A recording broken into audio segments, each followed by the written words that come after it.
Des cartons rouges controversés, ou des buts refusés ayant changé le cours d'un match. Voyons ensemble les pires décisions de la VAR dans l'histoire du foot. Restez jusqu'au bout pour participer à notre jeu concours et essayer de remporter un maillot de votre club favori. On est en octobre 2020, lors du derby de la Merseyside entre Everton et Liverpool. Jordan Pickford, le gardien d'Everton, décide de se transformer en bûcheron et effectue un tacle ultra dangereux sur Virgil van Dijk. Résultat, une blessure grave pour le défenseur de Liverpool. Et là, on se dit tous que Pickford va prendre cher. Mais non, la VAR décide de ne rien faire parce que Van Dijk était légèrement hors jeu au début de l'action. Sérieusement ? Les fans de Liverpool étaient en mode « Mais c'est quoi ce délire ?» Van Dijk, and Jordan Pickford has come right through. VR check, guys. Oh my God. Et même les joueurs ne comprenaient plus rien. La VAR, censée apporter de la justice, a réussi à rendre tout le monde encore plus confus. C'est comme si elle avait pris une pause café à ce moment-là. Bref, une décision qui restera dans les annales des pires décisions. Allez, on passe à la suivante, parce que celle-là, elle pique encore. Fabian Balbuena de West Ham se retrouve au cœur d'une des décisions les plus controversées en avril 2021. Pendant un match contre Chelsea, il est expulsé après une intervention de la VAR pour un contact à peine visible avec Ben Chilwell. Balbuena semblait pourtant avoir joué le ballon en premier. C'est le genre de décision qui te fait te demander si les gars de la VAR regardent le même match que toi. Balbuena dégage le ballon et Chilwell arrive juste après. C'est comme si tu te faisais virer en boîte parce que quelqu'un a trébuché sur ton pied. Si on commence à donner des cartons rouges pour ce genre de contact, on va finir par jouer au foot avec des armures. Cette décision a fait couler beaucoup d'encre et a rendu les fans de West Ham bien vénères. Même les supporters de Chelsea ont dû se dire que c'était un peu exagéré. Allez, on passe à la prochaine bourde de la VAR. Parce que vous croyez vraiment avoir tout vu ? Vous pensez ? Moi je pense pas.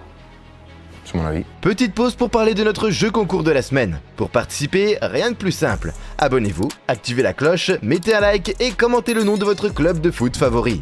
Le gagnant sera tiré au sort et remportera un maillot du club qu'il a choisi. Revenons maintenant à la Coupe du Monde 2018, match Iran contre Portugal. À un moment crucial, le ballon touche le bras de Cédric Soares. Et là, c'est le drame. La VAR accorde un pénalty à l'Iran. Franchement, on dirait que la VAR avait besoin de se faire remarquer ce jour-là. Cédric Soares, le pauvre, il n'a même pas eu le temps de comprendre ce qui lui arrivait.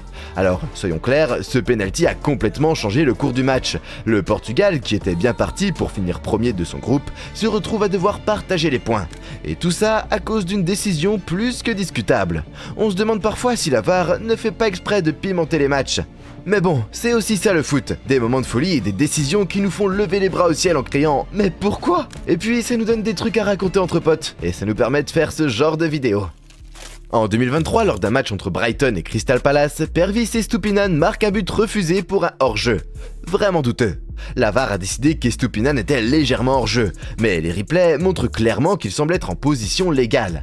Une nouvelle situation où on se demande si les gars de la VAR n'auraient pas besoin de nouvelles lunettes.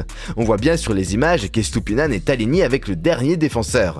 Sérieusement, c'est frustrant pour les joueurs et les fans. Brighton aurait pu prendre l'avantage avec ce but, mais non, la VAR en a décidé autrement. C'est pas la première fois que la VAR nous sort un hors-jeu imaginaire. On dirait parfois qu'ils aiment bien ajouter un peu de suspense inutile. En tout cas, si j'étais fan de Brighton, je serais encore en train de râler sur cette décision.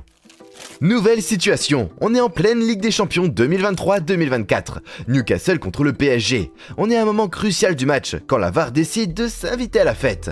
Tino Livramento, défenseur de Newcastle, se retrouve au centre d'une polémique. Le ballon touche sa main et la VAR dit « Pénalty pour le PSG ». Sauf que si l'on regarde bien, le ballon touche d'abord la poitrine de Livramento. Or, si la balle rebondit sur une partie du corps avant de heurter la main, ce n'est pas considéré comme une faute. Mais bon, la VAR a parlé et le PSG en profite pour égaliser. Et là, c'est le drame pour Newcastle, qui se voit éliminé du tournoi à cause de cette décision.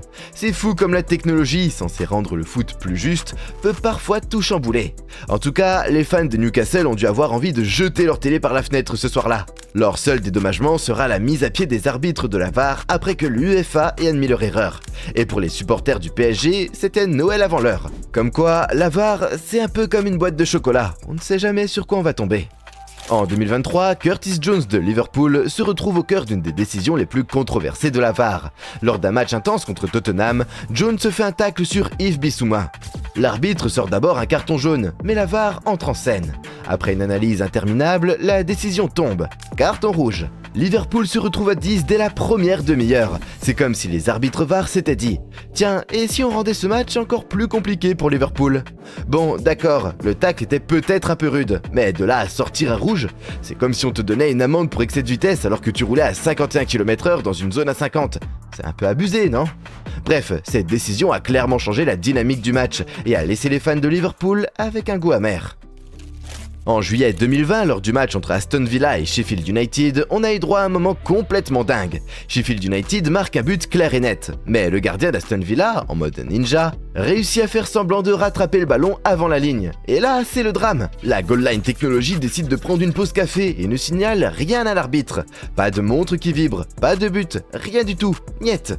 Les gars de la VAR étaient peut-être en train de jouer à Candy Crush. Imagine la frustration des joueurs de Sheffield United. Ils ont dû se dire que même la technologie était contre eux ce jour-là. Et nous, les fans, on était là, devant nos écrans, à se demander où était la caméra cachée.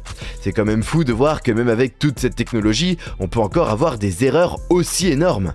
Comme quoi, rien ne vaut un bon vieux coup d'œil humain parfois. Allez, on passe à la prochaine boulette. En 2023, Luis Diaz marque un but incroyable contre Tottenham, mais le juge de ligne lève son drapeau pour hors-jeu. La VAR entre en scène pour vérifier, et après une révision rapide, le but est annulé. Liverpool est frustré et les fans sont en colère. Problème, Diaz était à peine hors jeu, et même avec les lignes de la VAR, c'était super serré. On dirait qu'ils ont pris la décision en 2 secondes, comme s'ils avaient un train à prendre. C'est vraiment frustrant pour Liverpool, surtout quand tu vois la qualité du but.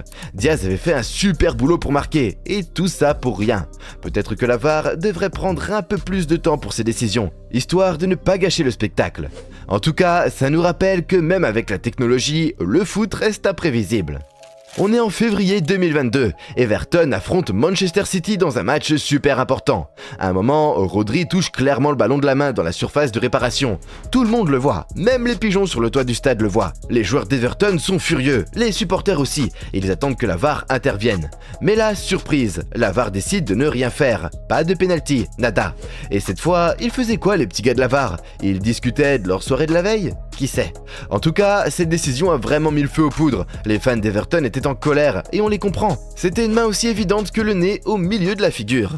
En 2023, Brighton affronte Tottenham. Kaoru Mitoma se fait faucher par Pierre-Emile Aubergue dans la surface. Tout le monde s'attend à ce que l'arbitre siffle le penalty.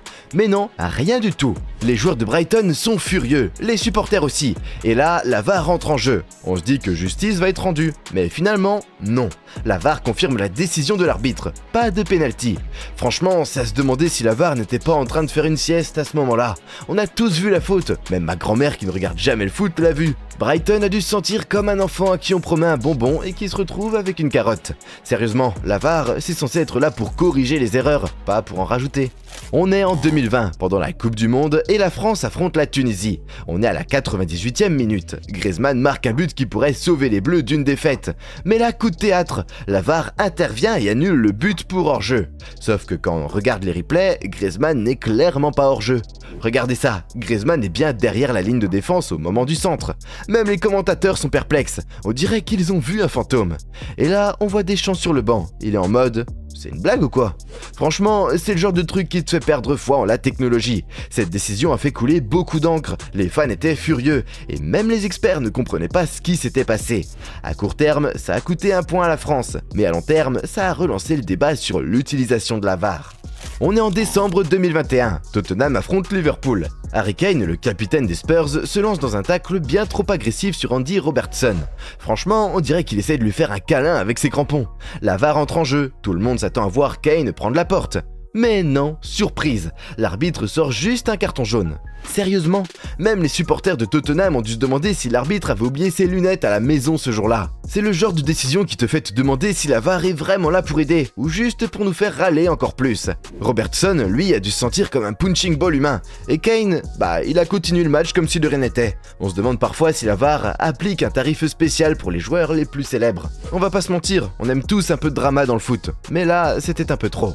Voilà pour notre tour des pires erreurs de la VAR. Et vous en pensez quoi? Y en a qui pour vous n'étaient pas des erreurs? Dites-le nous en commentaire et on fera une vidéo avec les pires erreurs qui n'étaient pas vraiment des erreurs.